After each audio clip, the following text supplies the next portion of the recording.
Back when I was in high school and college, I was quite hefty, weighing around 250 pounds, earning the title of the biggest guy on the football team. Unfortunately, my junior year brought a career-ending knee injury that shattered my dreams of playing football. With that door closed, I shifted my focus to academics, pursued a degree in accounting, and never looked back. I go by the name James, and I'm an accountant. Life was pretty good overall. As you can imagine, I raked in a substantial income, owned a lovely home, and had a beautiful, loving wife named Sarah. So, what's the catch, you ask? Well, remember my weight from high school and college? At 35 years old, I found myself in the prime of life, but tipping the scales at nearly 430 pounds. It was a ticking time bomb, a heart attack waiting to happen. Lately, Sarah had been urging me to address my weight issue, applying pressure for a change. Mostly, I half-heartedly attempted the suggestions she offered. None of the fitness regimens or diets seemed to work, and I tried them all. I drastically cut my carb intake, only to replace those calories with more meat, but the pounds kept piling on. At one point, I was consuming the equivalent of a cow's worth of food in a day. It got so bad that I would have been better off sticking with carbs. On top of that, the excessive red meat consumption caused my blood pressure to skyrocket. Then, one night, everything took a turn.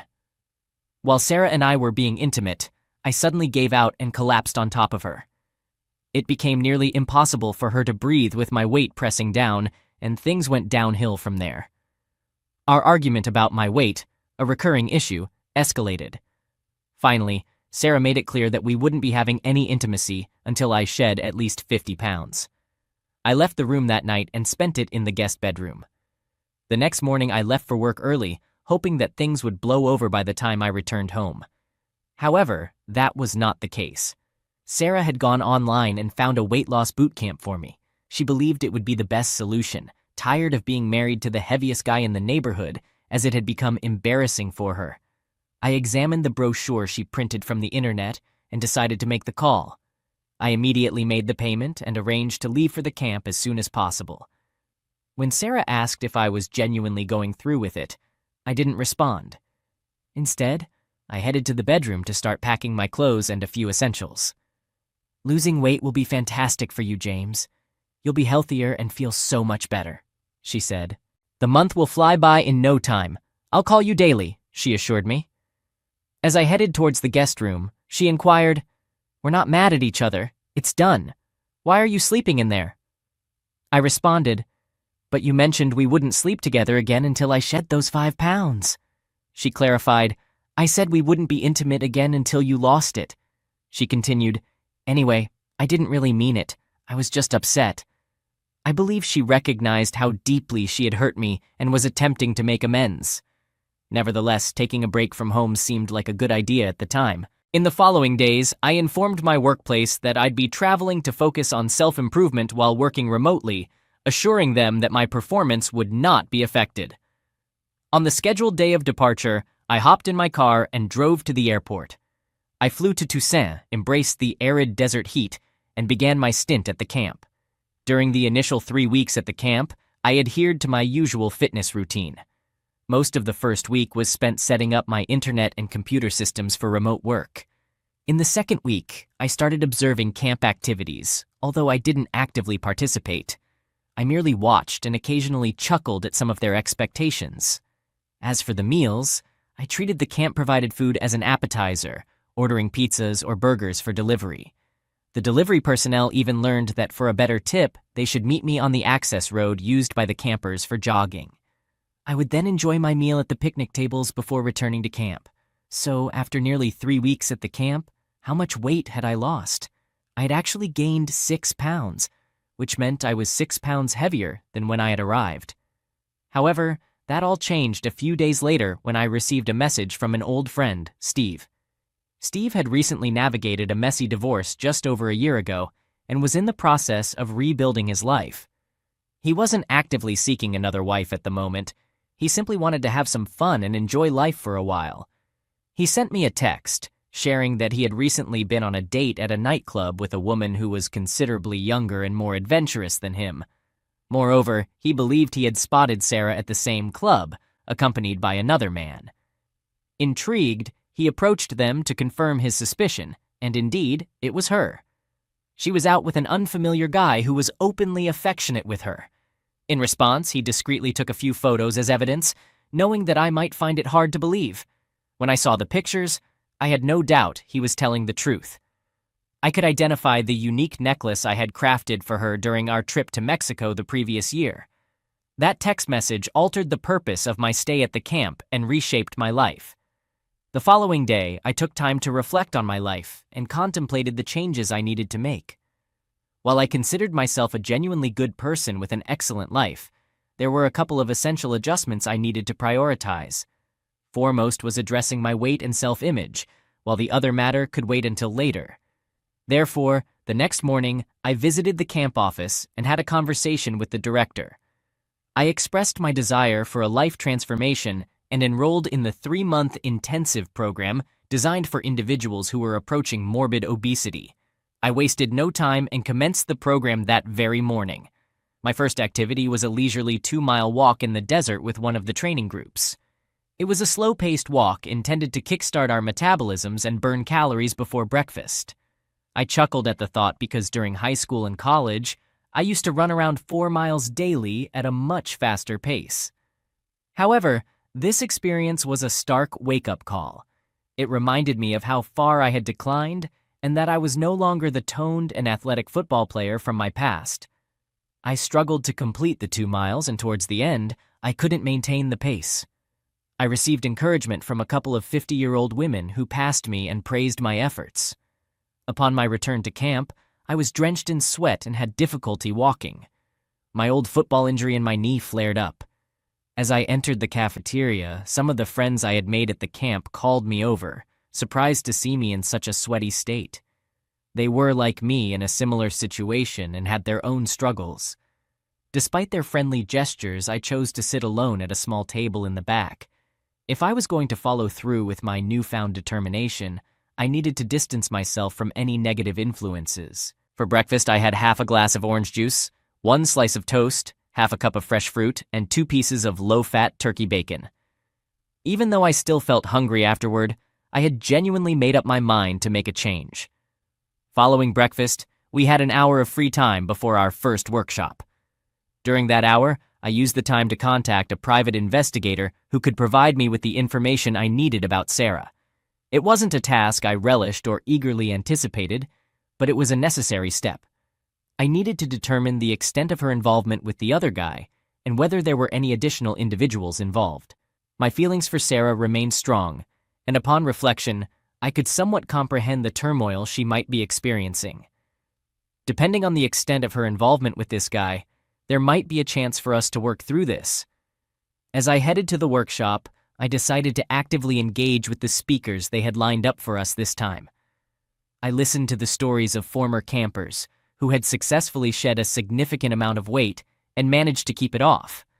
Many of them had made substantial life changes, and most attributed their transformations to a single event, person, or incident that had provided them with the motivation and focus to change. I realized that learning about Sarah's infidelity had been my motivating incident, but I understood that my transformation wasn't solely for her. It was for myself. Throughout high school, college, and my time with Sarah, I had never really needed to introspectively examine myself, as I had always been in relationships. However, the prospect of losing her made me acknowledge that there were aspects of myself that needed improvement. Soon after leaving the workshop, my phone rang, and it was Sarah, making her daily call. I hadn't spoken to her for the past 2 days since my conversation with Steve, as I was still too hurt to talk to her. She greeted me warmly, asking where I had been and why I hadn't answered her calls. She expressed how much she had missed me. I explained that I had been juggling work and weight loss efforts at the camp, which had been quite challenging. She assured me, "Don't worry, you'll be home in 2 days, and this will all be behind us." To which I responded firmly, "No, Sarah, I haven't lost the 50 pounds yet, so I won't be coming home." She replied, "James, that was just a random number I mentioned in frustration. I miss you, and I want you to come home. I don't care if you've only lost 2 pounds. I got what I wanted, and you're genuinely trying now. If you're truly committed to losing weight, you can do it just as effectively at home." I reiterated my stance, saying, "No, Sarah, a deal is a deal. I won't be returning until I've shed at least 50 pounds and perhaps more." I latched on to her choice of words, specifically when she mentioned she had gotten what she wanted. She probably should have specified who she wanted. Despite my determination, she continued, "Don't be so stubborn. You can continue your weight loss journey at home. Moreover, I've been reflecting on some things, and I genuinely want you to come back home." I firmly stated, "Sarah, my decision is final. Balancing work and my weight loss journey here is quite challenging, requiring complete immersion in this lifestyle. As a result, we may need to reduce our frequency of communication until I've completed this process. I'm doing this for both of us because I don't want you to feel embarrassed because of me any longer. I now understand how difficult it must have been for you, having an overweight admirer following you around all this time just because he loves you." In response, she said, "I shouldn't have said that, I was just angry." I ended the phone call, changed into sweatpants and a sweatshirt, preparing for our morning exercise class. Upon arriving at the gym, I decided to take a different approach. Instead of hiding in the back, I positioned myself in the front row. The trainer for that day was Debbie, known for her no-nonsense approach. We had never exchanged a single word since my arrival, and I had caught her giving me disapproving looks a few times. Even as I stood in the front row, her gaze seemed to convey a desire to push me to the back with just the force of her stare. We began with stretching and reaching exercises. I struggled not only to touch my toes but even my knees, despite my sincere efforts. Surprisingly, I was already sweating profusely before we had even begun the actual exercises during the warm-up session. The humiliation commenced. We began with light leg lifts, aiming to lift our knees to waist height. By the time we finished, I was drenched in sweat, and Debbie had a mischievous glint in her eyes and a wicked smirk on her face. We proceeded to arm lifts, and she pushed us to the point where I couldn't raise my arms any higher, although I persevered. More embarrassment awaited us as we got down on the mat. In my prime, I could bench press over 200 pounds, but that day I couldn't manage a single push-up. I barely completed one while standing, only to collapse immediately afterward. Debbie's satisfied expression followed me as I left the gym. Afterward, I took a shower before lunch. During the break, I visited the clinic to have my knee examined. It turned out to be a minor strain, and they wrapped it up for me. The morning's exertion had pushed the muscles around the joint further than they had been in a while. The doctor advised icing it for a couple of days, assuring me it would be fine. I could still walk on it the next day, but he cautioned against overdoing it. This routine continued for the next week.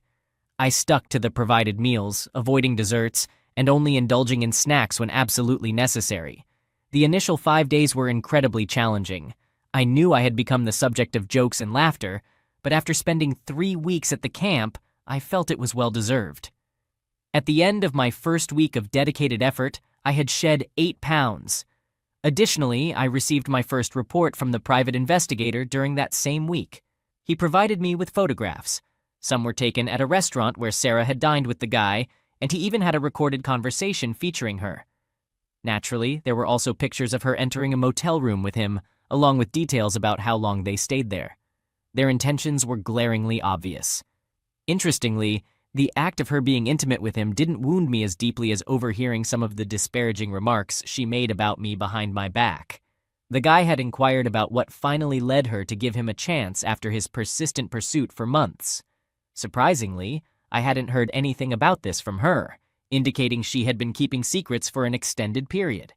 Apparently, she had known this guy since her college days, but their involvement had only recently begun.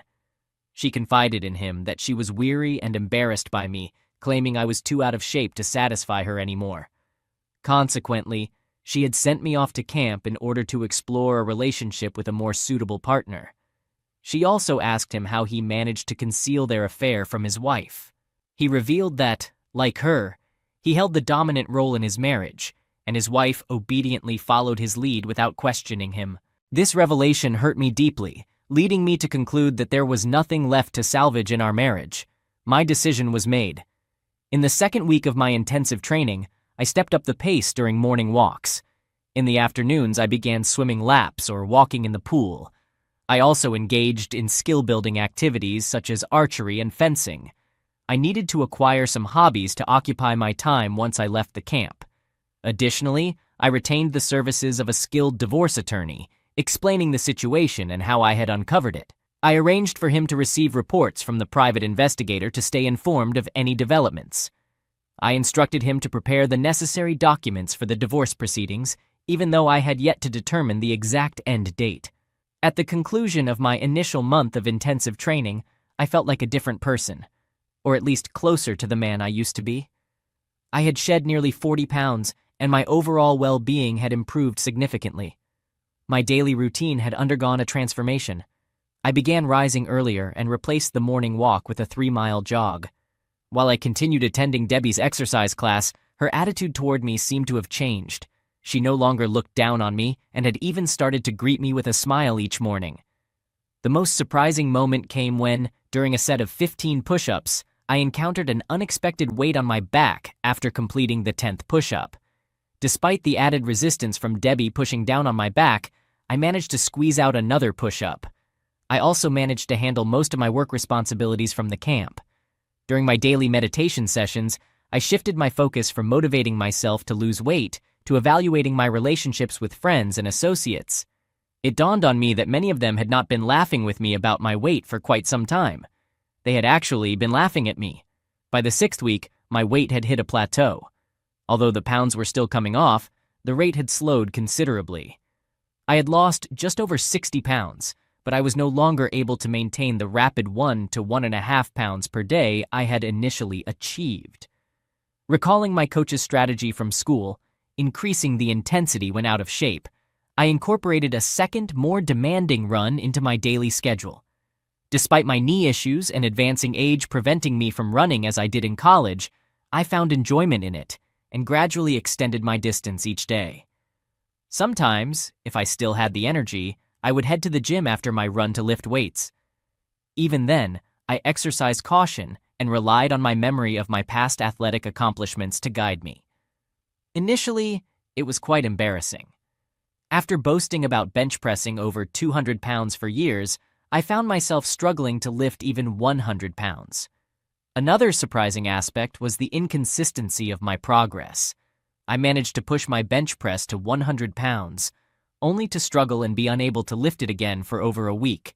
My leg strength was notably weak due to my knee injury, preventing me from doing squats and several other demanding leg exercises. The same limitation applied to exercises targeting my back, especially those requiring a standing position, hindered by my weakened knee joint. However, I gradually improved, although the emotional pain in my heart persisted. One evening, while attempting to lift 170 pounds, the first repetition went relatively smoothly. The second repetition proved challenging, and despite common sense advising against a third attempt, my emotional state clouded my judgment. During the ascent, the bar suddenly felt significantly heavier, and I couldn't manage to push it up any further. Desperately exerting all my strength, I contemplated escaping from beneath the bar when someone grabbed it and helped lift it back onto its supports. James, who had come to my aid, remarked, "Well, that was quite a brilliant move, Debbie. You struggled with the second rep, so what made you think you could handle another? Were you aware that being alone in the weight room violates camp policy? Do you grasp the reason now?" I replied, "I apologize, Debbie. It won't occur again, and thank you for rescuing me. I understand it's just another opportunity for you to poke fun, so enjoy regaling everyone with how you had to assist the out-of-shape guy again." After that, I left the weight room. If Debbie had any further admonishments or grievances, she kept them to herself and let me depart without further comment. The following day, after breakfast, I started exploring alternative exercise options, looking for a different workout group aside from Kajoy's. I noticed a yoga class, a Pilates group, and a step aerobics class, which appeared enjoyable and had more women than men. As I was about to join the step aerobics class, I heard a voice behind me. "I'd be genuinely disappointed if you entered there, James." Turning around, I saw Debbie standing there. She was dressed in her usual class attire, and her gaze was fixed on me. "Why don't you attend my class today like you usually do?" she suggested. "Afterward, I'd like to have a conversation with you. You can do as you please tomorrow." "Okay," I agreed. She extended her petite hand and I nodded before taking it. We returned to her workout room and participated in her class. "Please take a shower and meet me back here," she instructed. Half an hour later, I stood in front of the workout room, waiting for Debbie to return. I wasn't sure what her intentions were. Perhaps she wanted to reprimand me once more about the risks of exercising alone, emphasizing how it violated the camp's safety regulations and could result in expulsion. She might even mention her obligation to report me to the camp director. Regardless, nothing could make me feel worse than the news I had received earlier that morning. My private investigator had informed me that Sarah had brought her new partner to our home the previous night, and he had spent the night. As I contemplated how to deal with Sarah's actions, Debbie's arrival completely erased her from my thoughts. Despite her drill sergeant demeanor, Debbie had a certain allure. Standing at around 5'2" with jet black hair and gray eyes, she possessed a unique charm. My favorite sight is when she turns and glances over one shoulder, her hair falling to frame one side of her face, leaving just one eye to lock onto you. It feels as though that eye is delving into your soul, determining if you can push through one more repetition than you thought possible. While her chest isn't exceptionally large, it's substantial and dictates the type of attire she can wear. It's the primary reason why so many guys enroll in her exercise classes. Her classes are demanding, yet most men prefer them over the easier ones just to sneak a peek at her. Now her rear end is a different story. It's not oversized, but it's toned and firm to the point where I'm certain you could bounce a quarter off it. Rumor has it around the camp that she might be a lesbian, but her classes remain packed. When she arrived in a loose-fitting sweatshirt and jeans one day, it caught me off guard. I had never seen her in such attire before.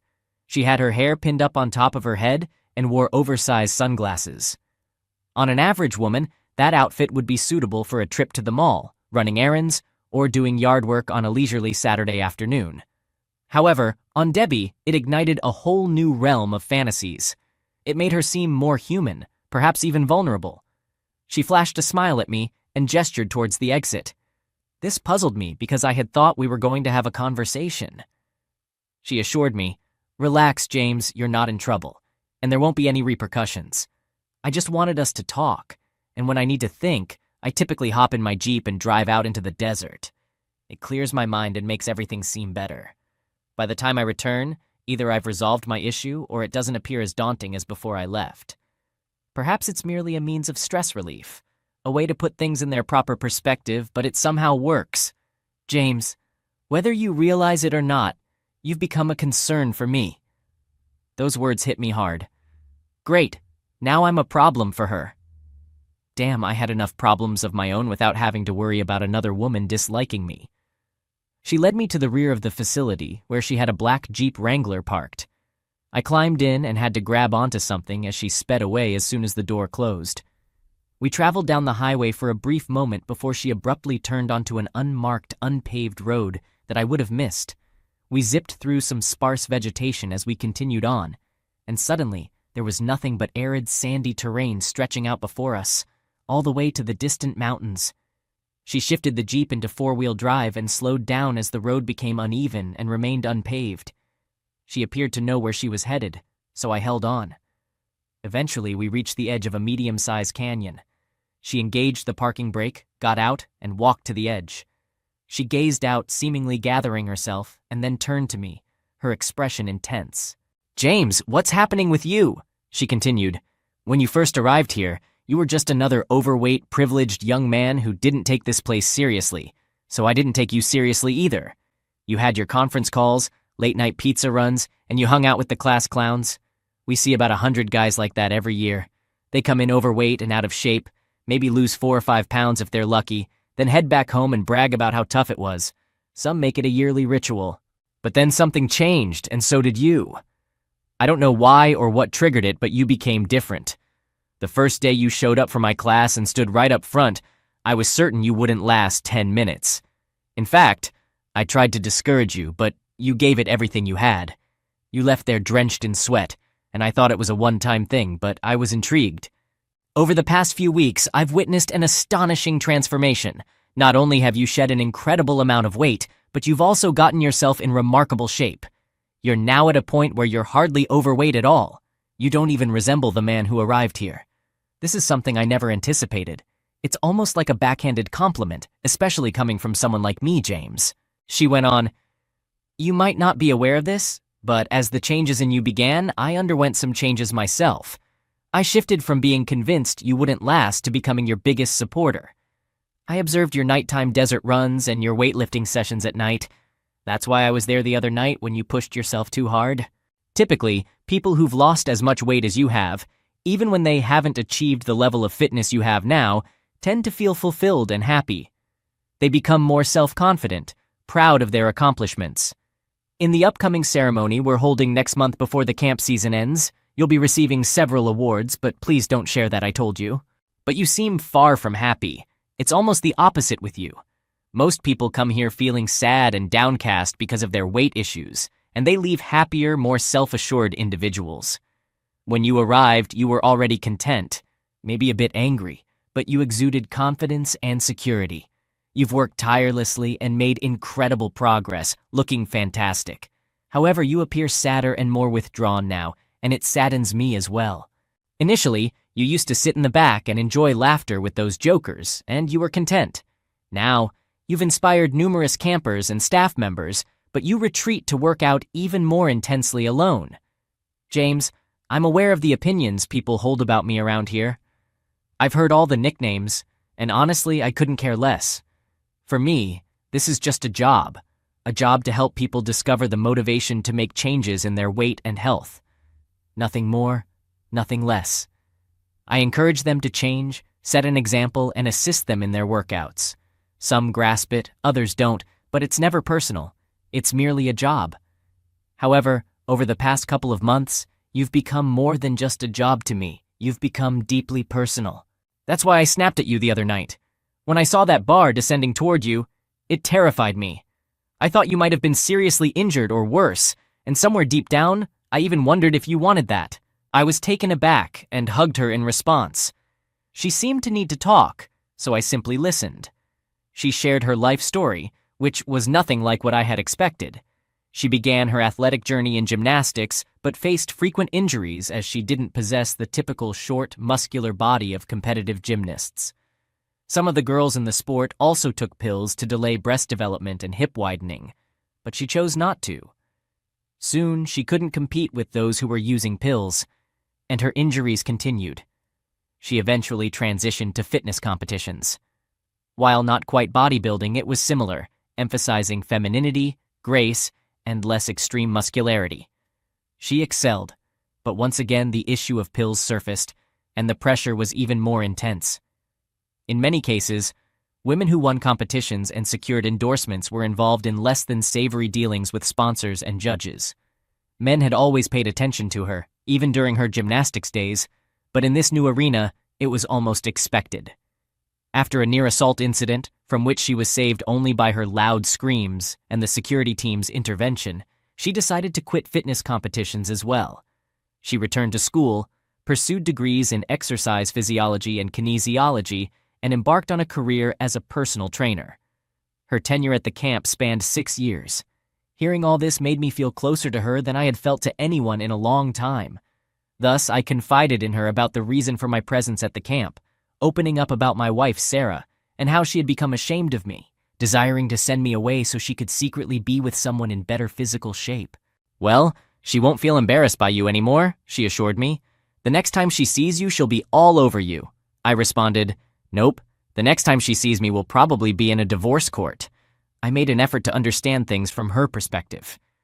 I acknowledged that I had allowed myself to deteriorate physically, and she was right to expect me to take better care of myself. However, the way she handled it and the hurtful things she said about me had deeply wounded me, leading me to question whether she truly cared for me. Yet her infidelity was the last straw and a deal-breaker. While I might have eventually forgiven the other issues, I would never be able to trust her again. That night marked a turning point, and thereafter I continued attending Debbie's class every day, but she pushed me even harder. Many of the guys were envious as I did push-ups with Debbie on my back. Occasionally, she joined me for nighttime runs. Our relationship never ventured beyond the bounds of friendship, but at times, her gaze sent tingles down my spine. Back at home, the situation was deteriorating. According to the private investigator's report, Sarah had terminated her affair with her college friend, who seemed solely interested in a physical relationship. He had practically been living in my house, spending several days a week there, causing even his own wife to voice her discontent. The breaking point had come when he and Sarah started quarreling. She was attempting to end their involvement because the initial excitement had faded, but he was reluctant to let her go. Sarah began calling me more frequently to inquire about my return home. Her messages were filled with expressions of longing and love. Since the camp would be closing for about a month at the end of the season, I knew I would have to return home soon. Debbie and I went shopping because I needed a new wardrobe. Having shed nearly 140 pounds, none of my old clothes fit me anymore. While I was shopping, I came across something I had always dreamed of, but thought I could never have. A vibrant red 2009 Mustang GT displayed at a car lot across from the mall. Intrigued, I ventured onto the lot and inspected the car closely. The door was open, so I sat down inside. I was taken aback by the contrast from over 100 pounds ago when I struggled to fit into my old car. Now, I could easily slide in and out of this car that I had grown to love. I sought out a salesman and initiated the paperwork. Once he checked my credit and I arranged a transfer from my account, I drove away from the lot in my new acquisition, while Debbie trailed behind me in her Jeep. Upon securing my new car, I made a few calls to my private investigator and lawyer. I informed them about the upcoming ceremony and requested that they ensure the divorce papers were prepared and delivered to me at the camp by a messenger. Following this, I contacted Sarah and shared the news that the camp would conclude over the weekend, culminating in a ceremony for families and friends of the campers. She expressed her enthusiasm about seeing me again, but I cautioned her not to get overly excited, as this might not be a joyous occasion for her. She replied, "James, in the past few months I've come to realize that appearance isn't everything. It's more important to be with someone who loves and supports you, regardless of their weight or physical appearance. So, even if you've only lost a single pound, it's time for you to return home so we can move forward with our lives. I love you and I miss you. I've had ample time to reflect on what I truly want and need in my life. I've missed my big, strong husband." With that, we concluded our conversation. She remained oblivious to my awareness of her infidelity, continuing to act as if everything were normal between us, and I chose to keep my knowledge to myself. Over the next few days, I took several significant steps to reshape my life and career. Some of these actions I kept hidden, even from Debbie. Speaking of Debbie, she underwent a noticeable transformation as the ceremony drew nearer. The night before the event, we had dinner together so that I could express my gratitude for her unwavering support and inspiration. To my surprise, she held my hand for a while as we conversed. She began, "I suppose your time here is coming to an end? Soon your wife will be at the ceremony and you can return to Ohio, either to assert yourself or proceed with a divorce." All I could manage to say was, "Yes, I suppose I missed the sorrow in her voice because my thoughts were elsewhere." We returned to the camp in silence, carrying many unspoken thoughts between us. After a brief interlude, she broke the quietness. "I understand you've always been an honorable man, hesitant to entertain any relationship while still married. But have you made a decision about reconciling with her? I'm wondering if perhaps a plane ticket to Ohio might be in my future." I replied, "Debbie, we've maintained honesty throughout, and whether you realize it or not, I have deep feelings for you, so I won't start lying now. I can't confirm the arrival of any plane to Ohio or elsewhere, but it's not a bad thought." She nodded, and I didn't see her again until the ceremony. The following day felt unusual for me. I rose early and embarked on my solitary morning run. While most campers were likely celebrating the culmination of weeks or months of workouts and dieting, running had become an integral part of who I was. Just because I no longer had to do it didn't mean I'd skip it. Following my run, I searched for Debbie but couldn't locate her anywhere. A couple of staff members informed me that she was in her living quarters feeling unwell. I also heard that Sarah was diligently searching the complex for me. As a jest, I ventured to the auditorium to see if I could spot Sarah. I did indeed see her and casually passed by her, yet she failed to recognize me.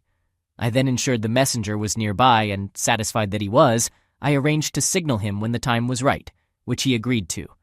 Once the ceremony commenced, everyone gathered in the auditorium.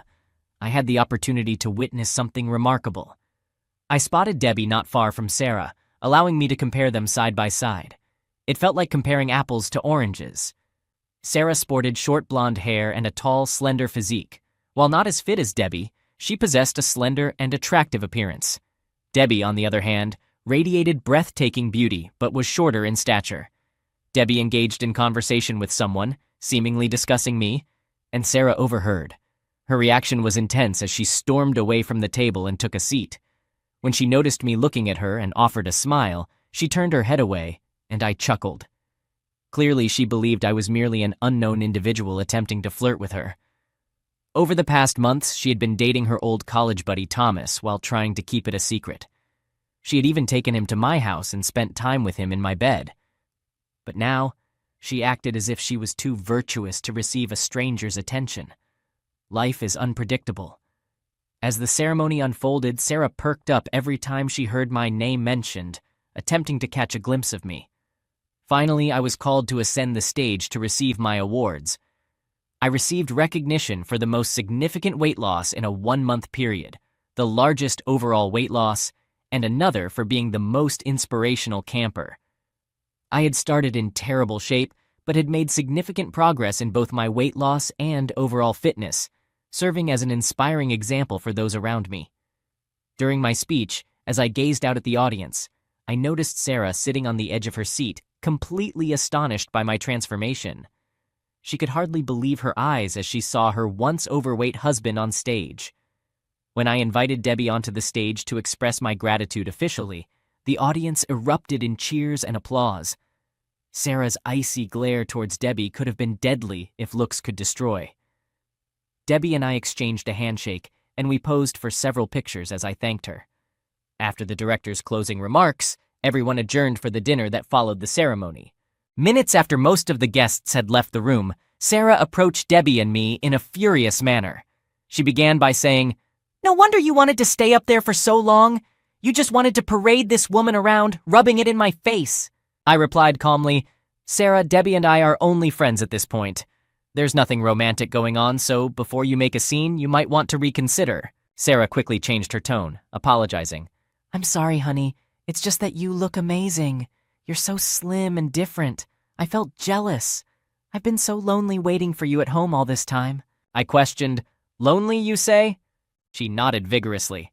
I then displayed a photo of her in a restaurant with Thomas on my phone, asking, "So who is this guy you've been going out with?" She replied, "Oh, he's just an old college friend I bumped into. He means nothing." I retorted, "He means something, Sarah, and he's the reason we're headed for divorce.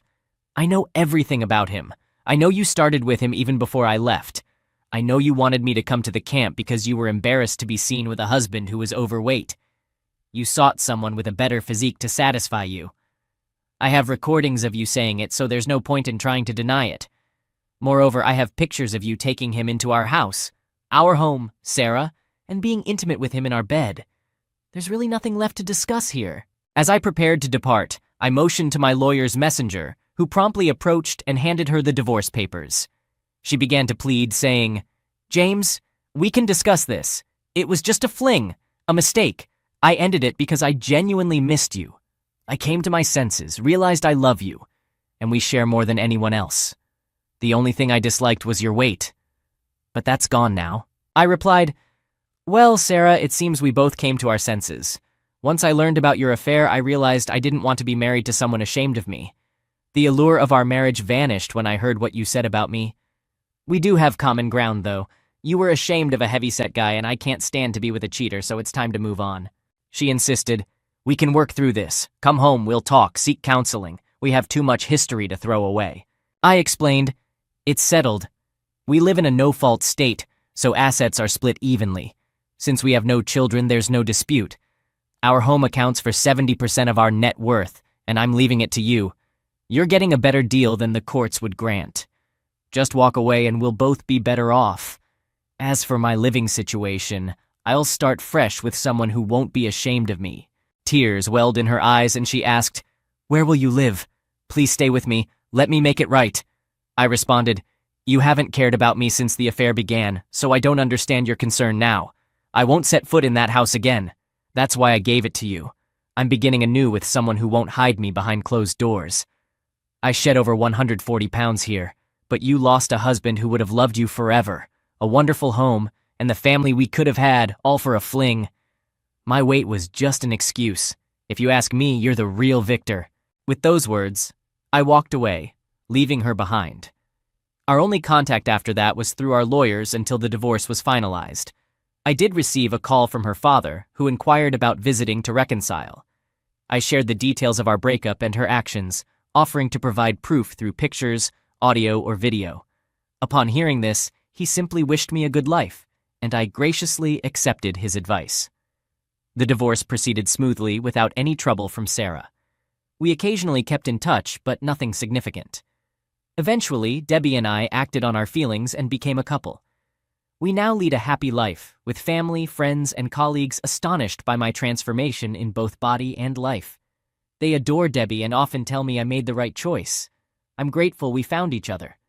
Sarah sold our house and moved in with her parents, eventually finding a new partner and gaining weight. I sent her a brochure for the fitness boot camp I attended, not to gloat, but genuinely trying to help, as it had worked for me. I even offered to cover the cost. After all, if she hadn't been embarrassed by me, I would never have met Debbie. Regrettably, she declined. In the end, it appears everyone found their own happiness. Thanks for listening. Please like, share, and subscribe to the channel for more stories like this. Take care.